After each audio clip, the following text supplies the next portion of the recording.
just in case you're wondering what this show is about, it's basically where I talk about bad movies. You know, movies that get bad reception, Razzies, whatever. I do it. Now then. Now we got that out of the way, let's talk about our movie. Natural disasters happen all the time. From floods, tornadoes, dust bowls, you name it. And movies try to capitalize on this, like 1997's Volcano, Dante's Peak, The Pacific Storm. But there's that one particular natural disaster movie that sets itself different from all the others. It's got people who don't make a lot of sense. Twister.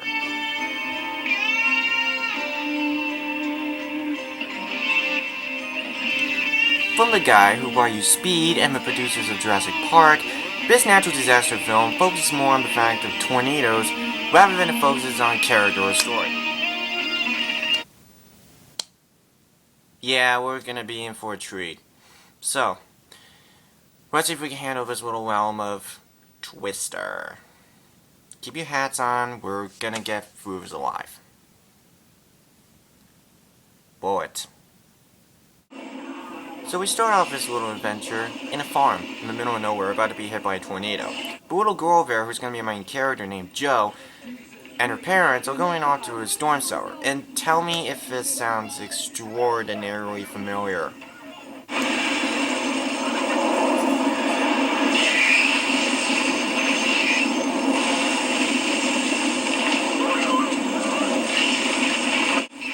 Yep. Yeah, it's basically just a modernized version of Wizard of Oz. Go figure. So we go down in the storm cellar, where the dog goes there too, and tell me if you notice one thing wrong with this scene. Just one. One wrong thing. I'll let you take a guess. Hey, Joe!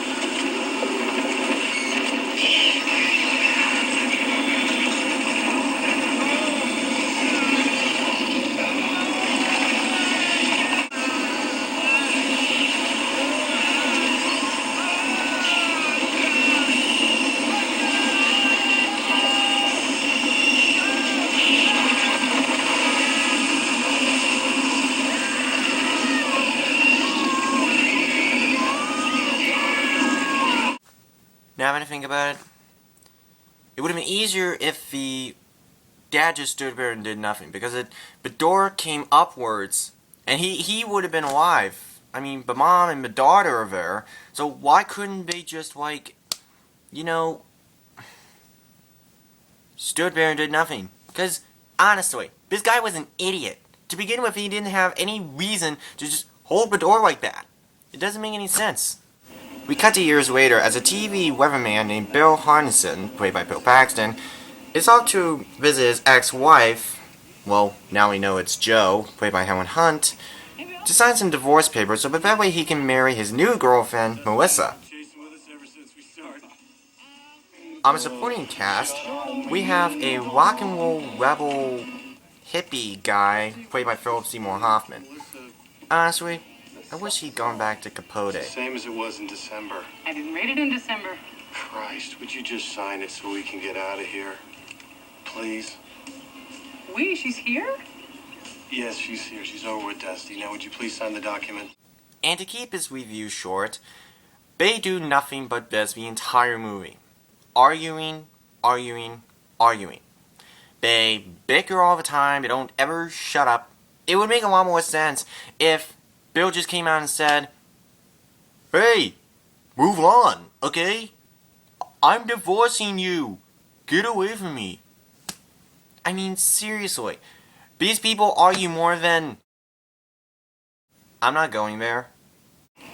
Cut to a town where another storm-chasing group is on the same trail. The only difference is, well, they're more high-tech and they steal the exact same stuff from Bill Paxton's team, even though Dorothy is just another Wizard of Oz ripoff.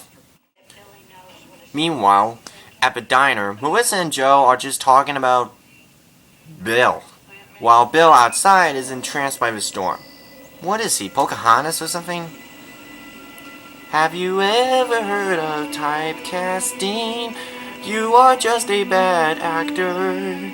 Can you act in a better movie? paint with all the colors of the wind.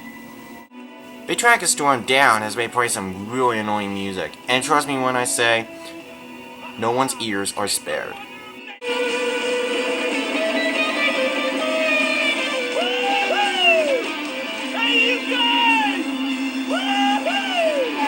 Oh my god!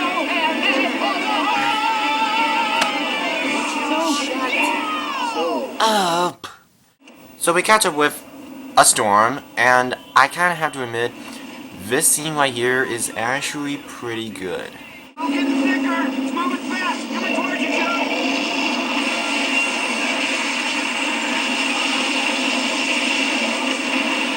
Joe! They try to set up Dorothy, but the problem is that they need to get underground as soon as possible. So they hide underneath a bridge. Are you dead serious? As for some reason, Joe is entranced by the whole thing. She is just in it. But she clambers on as the car suddenly careens off the road and sucked into the twister, which actually implies a really funny reaction. Where's my truck?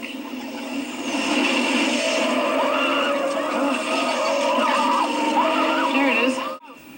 After this, we come another 2 tornadoes, one of them on land and one of them on water. So, Bill, Joe, and Melissa try to go inside the tornado, and wait, is that a cow? That's a cow! Oh my god!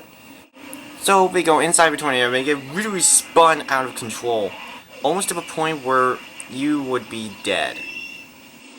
And then most of this movie is just filler. They go on to Aunt Meg's house.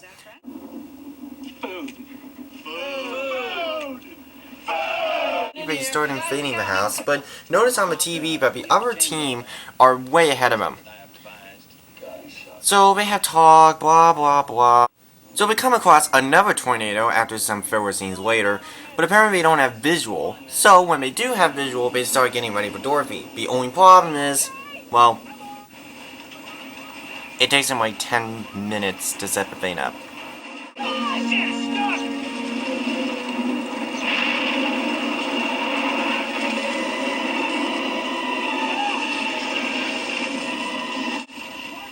So when they do actually get the thing set up, it unfortunately goes everywhere on the ground. After this, we get another onslaught of scenes involving Helen Hunt as Joe, we all know, trying to actually recount the past with her dad. The fact that she's chasing the storm so much is not going to bring her dad back. Then they go away, blah blah blah, and then, oh come on! Really? A drive-in scene showing The Shining. That's pushing it. So Helen decides to sign the divorce papers, finally, as another tornado is about to ensue. And this scene, I have to admit, is actually pretty good. Oh, Bill! It's coming! It's coming right for us! It's already here!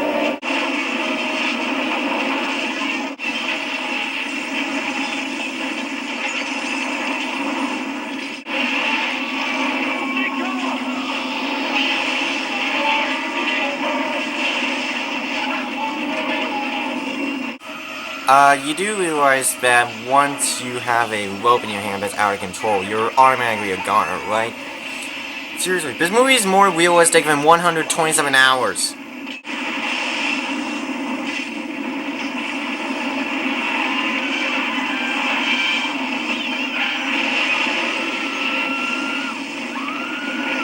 After that, the tornado goes through Aunt Meg's house, and then she apparently should be a goner. So we go over to her house. As we go inside trying to rescue her, with the dog still alive, I don't know how.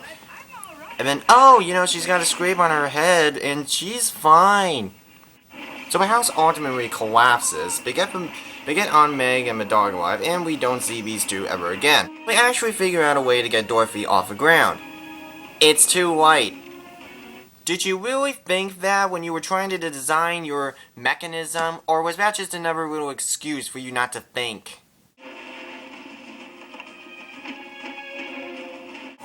As we cut to another, oh my god, that's a hugie.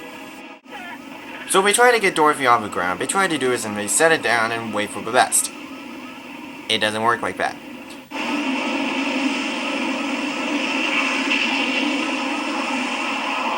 Am I gonna take her? It's too light. No, it's not.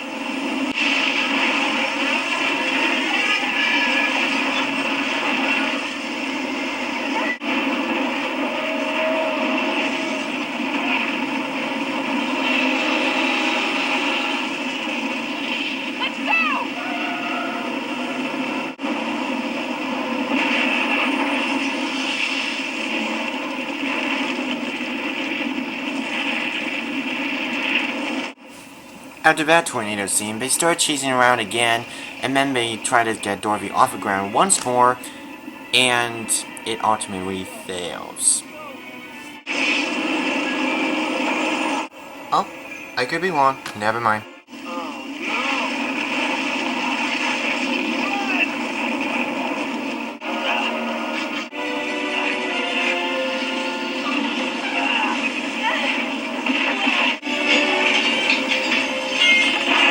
They narrowly escaped death at least 5 times throughout this scene.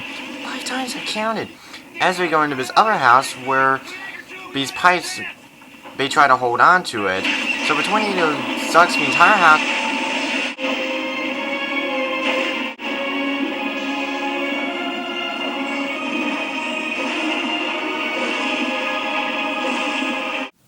There was actually a true story in which some guy opened his cellar when the tornado hit, and then he looked straight up into the tornado.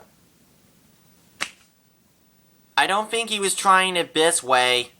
With the tornado gone, everything's fine. And then we have one more revelation with Bill and Joe. We did it. We need a bigger lab. You got to start analysis of all that data? I do. Yeah, we got to generate models off of all this data, and I need to run the lab. No. You're doing the analysis. I'm running the lab. You're running the I'm lab? running the lab. I don't think so. Shut up. Okay, just shut up. You contributed nothing to this entire movie. So get out of the movie right now. So that was Twister. When I saw this as a kid, I loved it. Do I still like it? Well, how do I put this? The special effects are really good. At a time when CG was just kicking into the mainstream, it was pretty good. Also, the storm chase scenes are really fun as well. But if you look past that, the characters are bland, and this film is not that realistic. It's a clumsy story, but it's okay to say the least. But what they said in the book is not very good to what they say in the movie. It's just a really odd movie. So if you want to see this one, fine. I have no problem with that. Just make sure if you want to watch tornadoes, well, you look at tornado footage online. Because one thing for sure, tornadoes are awesome. The only problem is, when you're actually trying to sit down and watch a movie about them, it's also debatable. And so far, this is the only feature-length film that I know of in theaters. I'm talking about in theaters. I'm not talking about direct-to-video. That really is just a bland movie. So ultimately, this film gets a 2.5 star. If you want to see this one, fine. I don't have a problem with it. But just make sure you, watch something else. Like, what was that tornado documentary I saw? Tornadoes the Entity. That's it. Tornadoes the Entity. It had a bunch of, tornado segments from some rock music in there. Now, that is awesome. And I would prefer those Nova documentaries as well. It's weird because the book came after this movie. It was a product plug. So reading that would have always been enjoyable than watching this movie. I'm not saying it's a horrible movie, but it's pretty weak, though. Not as good as I remembered it. So I might as well just stop there and just close the book, okay? No pun intended.